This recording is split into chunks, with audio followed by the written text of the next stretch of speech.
وهذا الزلمة من امبارح يعني حكى اللي هو اسمه يعقوب أبو القعان اللي استشهد اليوم اللي قتلوه، قال أنا ما بدي دور ولا إشي، شغل السيارة أخذ أغراضه ما بدي يحضر هدم بيته.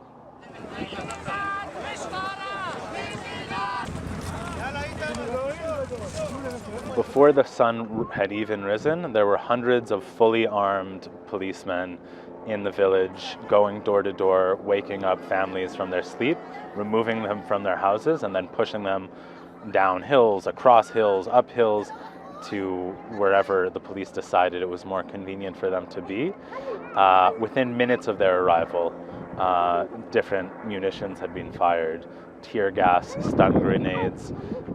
which culminated in live fire several minutes after that.